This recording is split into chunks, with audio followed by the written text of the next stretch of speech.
right, guys, what's going on? What up? Guys, welcome to the first episode of Greek Fire. I am Chris. I'm going to be kind of steering this ship. Today I got a guest with me. This is Chuck, member of the house. Everybody say hi to Chuck. What's up, guys? Right on. All right, guys. So this is the first episode that we're doing this. I've never done anything like this before. I got one ask for you guys. Give me 3 episodes. All right, it's gonna be a little probably rough. There's gonna be some rough spots starting out. Like I said, we're just kind of diving into this. The best way to learn to swim is to get pushed in the pool, right? Yeah. And so we're gonna have some fun. We are going to. I'm still learning how to handle all this stuff, so give me some time with the technology. But we are going to learn some things about Christendom. We're going to learn some things about this crazy world of things and things that are not things. And if you are completely comfortable where you're at, you don't want to learn anything new, you don't want to challenge any of your preconceived notions, you just want to sit and be a sheep and just accept what you're told by authority, this is probably not the show for you. So, go put on another COVID mask and find another show. But if you are always wanting to learn and you're always wanting to stretch your boundaries, this is a place where we can do that. And so anyways, we're going to be guided by the Lord. Chuck, would you like to say a little prayer before we start this today? Go ahead. All right. Dear Lord, please allow us to bring this information in the best light for your glory and for the best understanding for those who are watching, so that way they may understand that there has been a shift in information and that we have been lied to. Father God, allow us to be guided by your Spirit, and so that way we may bring glory to you at all times. And please, once again, bring blessings to this house, so that way we may witness the best version of ourselves for your glory and for those around us. And I ask this in the name of the Father, the Son, and the Holy Spirit. Amen. Amen. All right, guys. Ooh, Anyways, how you been this week, Chuck? Oh, I'm making money. God's blessing me at all times. He's allowing me, like I was praying there, to witness people and trying to get people sober, trying to encourage them to be sober, trying to teach people to heal the inner child wounds. Is kind of my thing. Is talking about the spiritual aspect of life. So awesome, man. Awesome. That's what it's all about. Yep. All right, guys. So today, as you guys have noticed, we're going to call this show tentatively Greek Fire. Yeah. Now, some of you guys are wondering, what the heck is Greek Fire? Well, we're going to get into it, and we're going to get into it why I think it's a good name for a show like this. But first of all, I feel we're going to need some background. So, Chuck, let me ask you something. Growing up in this American system, what do you know? What have you been told about the Crusades? What's the general feeling? Oh, the Crusades in the Western aspect, at least in the USA, is like, recently especially, is, Crusades were evil. Right. Christians killed everybody. Massacres happened in war on both sides. So that was my kind of like immediate. I was like, but it's pretty much this downward look on Christianity, Christendom in general, in the West. And so pretty much the movie Kingdom had it. Yeah, it's pretty much right. Like, hey, these guys were terrible. Made by an atheist. Yeah. And so that was kind of the view I came from. But I also had the knowledge to just separate myself from that and not really fall into that. Right. So, like, I'm going to make the argument today, and we'll see if you guys agree with me or not. I'm going to make the argument that if you say that Christians were evil for the Crusades, then you would have to say that a French Jew living in Paris in, like, 1941 would be evil for fighting Nazi Germany. Because it's the same dynamic, okay? So, first episode we're comparing Muslims to Nazis, but so we're gonna dive kind of into the background for what happened during the Crusades. Now, I do want to put a little disclaimer here. For the sake of argument, we're just gonna assume that all the dates that we know are correct. Well, we'll just assume for this, that's something that we'll get into later. Maybe or maybe not. We're in 2025, but we'll go through that. So most people know about the Crusades through movies like Kingdom of Heaven, okay? There is a belief that while Christendom may have some good things, while all this stuff is by the world, that basically religion has been a force for killing people. I've heard it said many times. Well, more people have been killed in the name of God than anything else in history, which, I mean, apparently we're just not paying attention to Joseph Stalin killing 60 million Christians. Right. But I'm going to argue that that's not true, that that's part of Satan's deception and the lies and the way history has been framed to us. So let's take a look at what was going on in Europe and the Mediterranean region around this time. So the first crusade was, what, 1096, I think? Is that what you got? 1096, and it really kicked off in 1099, but yeah, it started in 1096. Right. And Islam, I believe it was, what, the mid-600s was when Muhammad supposedly got his vision from fallen angel for the seven levels of heaven. Yeah. Here's the thing. So before then, so if you look at a map of the Mediterranean region, specifically the southeastern part of the Mediterranean, even 100 years into Islam's existence, it was Christian. So you think the Middle East, you think, well, that's Arabic, that's Muslim territory. Well, even 100 years after Islam began, it was a predominantly Christian area. Mm-hmm. So let me posit another question to you, Chuck. All right. So China is, as they say, leading in drone technology, right? Yeah. I mean, that's what a lot of people.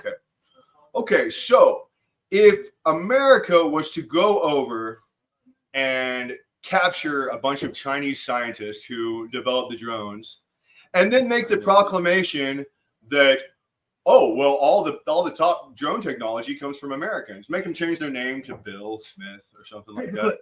Yeah, would that be a viable argument? Would it be a viable argument in my opinion? Okay. Yeah. I mean, would you say that that's okay, technically true, but they're not really telling the whole story? Or I would call them on their BS. Yeah. Okay. So what a lot of times you will hear is, oh, before the Crusades, the Muslim world was this it was this utopia of learning and knowledge and education and all this stuff. Okay, here's what you need to understand. So for that first 100 years, the Islam, and okay, there are good and bad people and good and bad motives in everything. Okay, I'm not just trying to dog on Islam and say that everything the Christians did was perfect. Okay, that's not true. I just want to have a fair understanding. So for the first 100 years, Islam was not very popular. It did not spread even in the Middle East.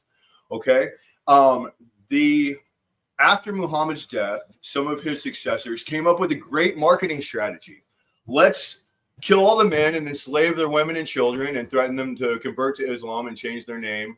And that's how we'll spread our religion. And you see forced conversion. Yeah, that's what happened across specifically the Middle East, but edging close to Europe, North Africa. If you guys know, Iberia is not what they called Spain. Yeah, the Iberian. The Iberian Peninsula fell to Islam for a while.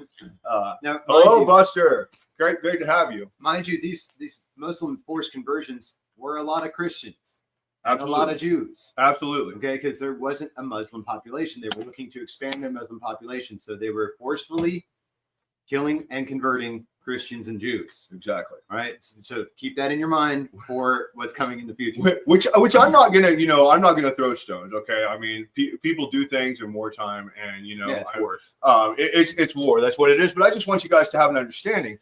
So with this, there were two caliphates. I can't remember the names of the caliphates, and I can't read my own writing. Caliphates or caliphates? I guess it was two of them, so it would be the caliphates, the caliphate. I don't know. Anyway, there were two. There was one in the south and one in the north. Yeah, that basically converged. Now, at the time of the beginning of the Crusades, the Roman Empire had split. So the Roman Empire became Christian under Constantine in the early 300s. Yep. And that's when Christianity became the national religion, and this is what enabled Christianity to spread like wildfire throughout the Roman world. Now, in 1054, so 1054 was the division in the church. It was called the Great Schism. So, have you guys heard of Eastern Orthodox or Greek Orthodox Christianity? Yeah, they pray to the icons and stuff. So Mhm. this is where that happened. 1054 through a series of misunderstandings and arguments, the church split up into the Eastern, and it basically mirrored what the Roman Empire had already done. So at this point, there was the Western and the Eastern Roman Empire. The Western Roman Empire was centered in Rome. And the papacy headed the religious aspects of that. Mhm. The Eastern Empire was centered in Constantinople, which is now known as Istanbul, because they might be giants. Told me that, and I'm a child from the 90s. Istanbul, Constantinople, and so Constantinople. Now Constantinople sits right where Eastern Greece meets the northwestern part of Turkey. If you can picture a mind or picture a map in your mind. There's that little runway to the Black Sea. Right Yeah, there. it's a peninsula. Yeah, exactly. It's between the Black Sea and I can't remember that small. It's in the northeastern part of the Mediterranean. Yeah, that little branch right there. Yeah. So Constantinople is on a peninsula that is surrounded on 3 sides by water. Okay, this will come into play later. Yes, it will. Constantinople was a beautiful Roman city.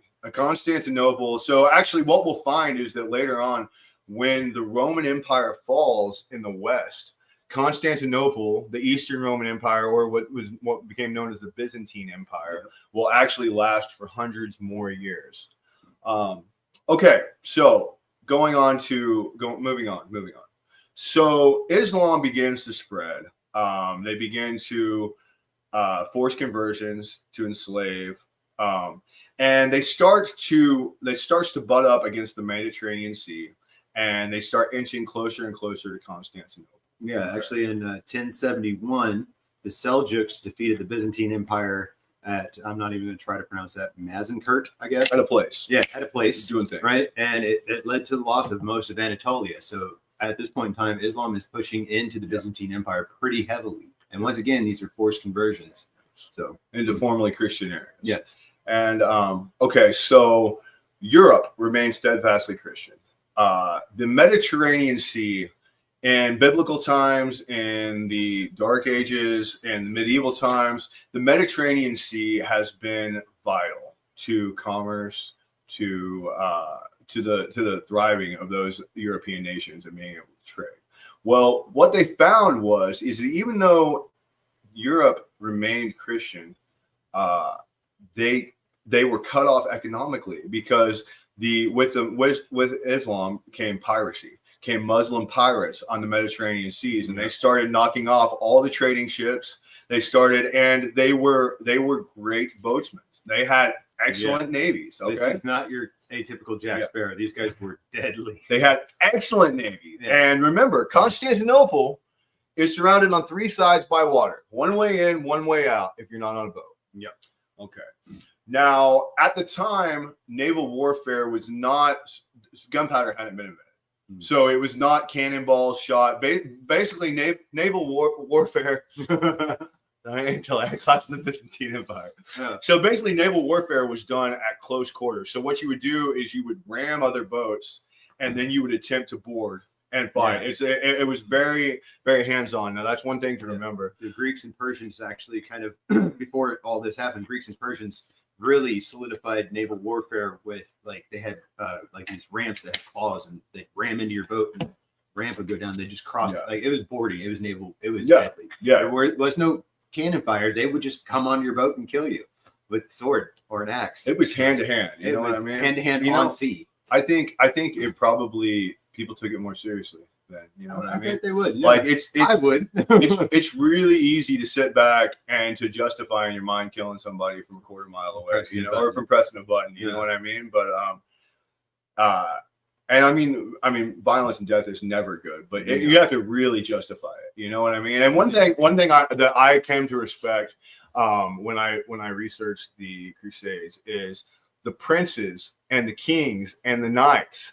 They were always the ones going and actually leading the charge. Mm-hmm. You know, man, wouldn't that be nice today? Wouldn't it? Wouldn't it? You know, like wouldn't it be great if, in order to send our troops over to die in another land, members of Congress and members of the White House had to send, like, I don't know, their closest male relative of military age. What was on the that? front lines. What was that song? Why don't presidents fight the war? Yeah, right. Or the Okay. Steve Earle song, it's always the poor boys who fight Yeah. the rich man's war. Yeah. Anyways, that was just one thing that I noticed. But okay, so at this time, the Eastern and the Western Empire come together and basically make up. So we're seeing the first thing of God's work in what I believe was the millennial kingdom. But anyway, it was a spread of Christendom. And it was, and so basically I believe it was Alexius. Alexios of Constantinople came to Pope Leo. It was Pope Leo, right? Leo the Fourth, right? I believe it was Pope Urban II.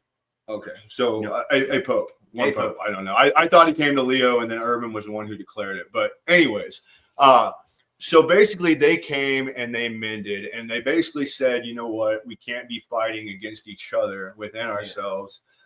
Whenever there's this outside force that's creeping in. Exactly. That's and if part of Christianity falls, all of Christianity is vulnerable. And I think there's a great lesson that we can learn from that. In fighting, with all the denominations and stuff that we have today.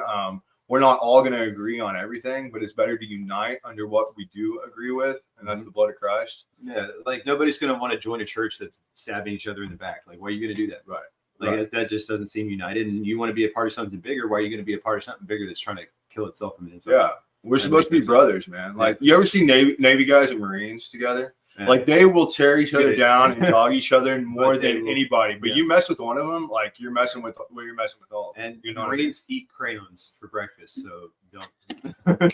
I love. There you go. I love my Marines. Yeah, we love you. I didn't serve, so I can't talk to you. But anyways, so at this point, Christendom comes together and they unite in a common cause. Yeah, and this was at the Council of Claremont in 1095. Yeah, so that's whenever Pope Urban actually he put out a statement basically saying that, now you can agree with this or not, I don't necessarily agree with the idea of penance. No. But and considering the times, basically he said that if you go and you fight Islam in the Crusades, your sins can be forgiven. Now, not only that, he also offered spiritual indulgences. He was like offering you rewards in heaven, like just like Islam was and the jihads. Like, oh, you're gonna have 72 virgins or what? Like, no, man, that's I don't know, Catholicism. Yeah, I mean, but you take the good with the bad. You know what I mean? So. Anyways, so these men mounted up to fight. Now, there were several small armies that came together, and some of them traveled separately, but they all met at once. My favorite is Bohemond of Taranto. Yeah. Bohemond was a Norman. He was stationed in like South Central Italy. Man, I read Chuck last night. This this princess, I always want to say Anna Karenina, but I know that's a Tolstoy book. I know, but it's Anna Kara something. But she basically described Bohemond, and it's just like, dude, man, she is all about this dude. So this guy was a man's man. Let's put it this way. She talked about him being a full cubit taller. Thank you, Kevin. A full cubit taller than any other man. Broad at the shoulder, narrow at the waist. Like, he might have been part Nephilim. Like, let's just be honest. He might have been a remnant. But he definitely had that triangle body. Yeah. But this guy was a stud. But so anyways, I digress. So these multiple armies mount up, and by this time Jerusalem is completely in Muslim hands. Constantinople is being sieged by the day, and we get to the point to where we speak to you about Greek fire. Okay, so what was Greek fire? All right, Chucky, tell me something. Yeah. When you were a kid and you watched like old movies, like say historical timepieces, like that had battles and stuff, did you ever like fantasize all the time, like going back with like modern warfare and just being Rambo and just like, So you're probably gonna make fun of me. You're probably gonna call me. I probably would anyways. Yeah, I know. But so I fantasized about going back in the medieval times so much that I actually did what's called LARPing when I was younger. And yeah, I know I don't look like a nerd, but I'm a massive nerd. No, you look like Thank you, sir. So what we would do, we would build like foam swords and shields, and we would actually go to battle. And, oh yeah, I'm definitely like, so you. we did a thing called Dagger, where we would actually wrestle, we would actually fight, we would get a rope circle, throw a foam dagger, and you would beat the crap out of each other to win the entry into Dagger. Everybody else was all like little fluffing toys, and like we were beating the crap out of each other. It's like backyard wrestling. Yeah, it's literally that. Yeah, so historical backyard wrestling. I fantasized about it I'm so cool with much, that. I went and lived it out in modern times. I endorse this product. Yeah, Absolutely. right. Yeah, we should do it again. So did you ever think American Gladiator. Yeah. Did you ever think like, what if I could go back to I don't know, let's say the Crusades and take giant flamethrowers that could not be put out with water, but water actually made them burn hotter. Like, something's would that be feeling kind of good badass? Yeah, something's feeling good in my chest. Yeah. Like, So this existed, people. yeah. So Greek fire. So Greek fire was most likely developed by Callimachus. Okay, now and I love this irony that God works into his stories. So Callimachus was a Syrian refugee who fled to Constantinople when Islam invaded Syria. He was a Syrian Christian refugee. Right. So they literally drove him to Constantinople, where genius. he develops this weapon, which I may or may not have been a miracle from God. I'm pretty sure it probably was. So what Greek fire was a incendiary substance. It was kind of from what I understand, it was basically similar to napalm. Yeah. But this stuff would burn hotter than a normal fire. It was malleable, and water would not put it out. As I said, water would actually make it burn worse. Now, you remember that I said that Constantinople was surrounded on three sides by water, okay? And that the Arabs had an amazingly great navy. Well, this would turn the tide. This would single-handedly save the city of Constantinople, okay? So now here's what we have for its characteristics of Greek fire. It's real quick. It's a liquid that can be projected through bronze tubes called siphons, right? It continued to burn on water, making it devastating in naval combat. If you could imagine an entire river or lake on fire, like what are you gonna do when you're getting a wooden ship like towards a city and the water's on fire? You're not doing anything. I'm so excited right now just talking about it. We're gonna try to make this, by the way. Yeah, maybe. Contemporary accounts describe it as sticky and extremely difficult to extinguish, nigh on impossible.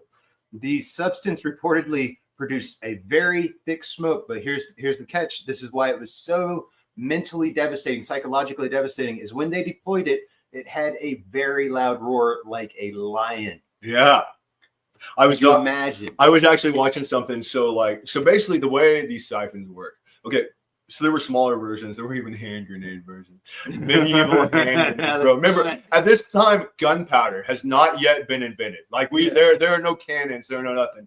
And you're just, I'm getting ready to go ram this ship and try to board them pirate style with my knives. And you see the ship has a dragon's head on the front of it, or maybe a lion's head, right? Yeah. Well, the way these would work, so, I mean, I'm no engineer, but let me try to explain it. So they would have air pumped in to this container. Yeah. And this container of this oily substance. A lot of people think it probably had some sort of petroleum base, maybe included saltpeter, quick limes, or stuff like that. But basically, it would heat up this vat, and the air would push this heated oil up through a pipe, through the mouth, basically the siphon at the front of the ship, where a flame was held, kind of like a makeshift blowtorch with hairspray. Yeah. Like a flame was felt, and this would literally shoot fire up to 80 feet out from the nose of the ship. And that was the main gun. Yeah. Now, they also had rotating turrets on the sides of the ship. Yes. It didn't shoot out 80 feet, but it's like 40 feet. Yeah. Like, oh man. Dude, this is like as close to humans as you can get as the angel of death. Yes. You know what I mean? Like, these dudes had no idea they had to kind of have the same the same look on their face that the drug cartels are going to have if Trump really releases special forces and Delta Force on the cartels. Just like, It's just like, you should have retired a month ago, for real. You know what I mean? time to take out that 401k, boys. For real. But yeah, so they would mainly have it on the ships. Like I said, this was mainly a naval weapon. However, later on, that they weren't happy with that, so they developed handheld flamethrowers. Yeah, in the late 11th century. Charlie's in the trees. Handheld flamethrowers for ground attack. Yeah, I'm not. You can't even make this up. Yeah. So I mean, okay. So there are several reasons why I'm going to posit that this was actually God's will and work and a miracle and happening. So there are many stories of vats of Greek fire being stolen or conquered and taken by the Arabs. And you know what? It was never once used, because even when they got a siphon and a vat of Greek fire, they literally could not get it to ignite and could never get it to work. Yeah. And did you know the only documented cases of it going wrong and blowing up was when Arabs were trying to do it after they had taken it. So like literally this thing that should not have worked and should have killed tons of people trying to use it. Mm-hmm. The only time that it blew up and didn't work correctly was whenever the enemy had taken it and was trying to basically retrograde it. We have 3 main wars that Greek fire was used successfully in. That was the first Arab siege of Constantinople, like we described, between 674 and 678. Then we have the second Arab siege of Constantinople in 717 to 718. Notice that was quite a bit shorter. Quite a bit shorter. Quite a bit. You know, it's starting to learn their lesson. They're starting to get it. They're like, we're not coming back. Yeah. Right. And then FAFO. Here's the interesting one that I am not quite sure. I didn't get to study too much on this one, but the Rus War of 941, 200 years later, Igor of Kiev's fleet was just devastated by Greek fire. I didn't get much into that one, but it was in a Russian war. It was deployed successfully again. That's the last time we hear about it being successfully deployed. So, and the secrets of its protection, I mean, so first of all, the Arabs didn't know how to manufacture it. The formula was passed down from father to son in these alchemical secrets. Most of the people working like on the siphon, like the one guy running the air pump wouldn't know the other guy, the next guy's job. Like literally very few people don't know what this hand's doing. Like this secret was held so well that we have no idea how it was made today. Like they literally held this secret so well that they forgot the secret. Like, for real. The production facilities were so heavily guarded that they were secret too. The facilities that they produced this in were so heavily guarded that only like the emperor, the pope, and the certain scientists or alchemists back then were allowed in there. So nobody else knew about it. So if you get this weapon, you can't use it. Yeah. So it's literally just like a nuclear option that no other country can press the button on. It is the end all to be all. Yeah. It's beautiful. Yeah. So the point we're getting at is literally, had it not been for Greek fire, Constantinople would have fallen probably in the 700s or 800s. And there would have been no Byzantine Empire, and there would have been nobody to unite with Western Europe and let them know about the threat of Islam, and the Crusades would probably never happen, and we might be speaking Arabic by now. Yeah, I mean for real, like these little things. So this one thing, Greek fire, literally could have saved Christendom. Yeah. Now, it most likely did, and there was a report that it actually was. It's the Emperor Constantine, the 7th, wrote down that angels revealed the secret of this to Constantine first. That's what he wrote down. Of course, history is written by the victors, and the rich, they love to write. Yeah, it's crazy. I got this history book, this world history book, the other day. Yeah, and I noticed something that's amazing. Did you know? Every war that's ever been fought, the good guys won. Yeah, I know. That's crazy, right? Isn't that so cool, man? Yeah, like it's 100% success. I mean, for real, dude. Isn't that crazy? Makes me sleep better now. But God's fellas, I love it. Yeah. But man. So we're gonna study the Crusades a lot more. So with this with this guys. podcast, we're probably going to jump around a lot. We're going to have a lot of stuff going on. Yeah, I know that's hard to imagine. I think that I have a pretty cool interview with a couple you guys are going to be really interested in. Hell yeah. Next week. So we'll see what's going on. Oh, one more thing I wanted to tell you guys about. So when Pope Urban called basically Christendom together to fight the Muslim invasion of the Turks, there was a saying, and you might have seen it on the title for this episode. It is "Dulce." What was it? Deus. Deus? Is it Dulce Volt? Deus. Deus Volt. God wills it. Looks like Deus. Yeah, God wills it. And I just thought that was an amazing battle cry for us. You know, we are not called to be passive Christians. We are not called, you know, no matter where we are in the timeline, no matter where we are in anything, we are not called just to sit back and wait for the end of the world to happen. We are called to be proactive Christians. We are called to go out there and we are called to fight for what we believe in. Now, fight for what we believe in, not for our pride, not for, it's not for our glory, but for the glory of God. Absolutely. But we need to take that. Yeah, we're probably not going to go out and battle Muslims with swords and Greek fire. We can do the fun sword thing, though. I mean, keep pushing. That's all I'm saying. But as of right now, you know, but we do. There's evil around us all the time, and part of it can be seen with this popular perception that the Crusades were evil. You know what I mean? The Spanish Inquisition was the worst thing that ever happened in history, even though 35 people a year died. Compare that to Soviet Russia.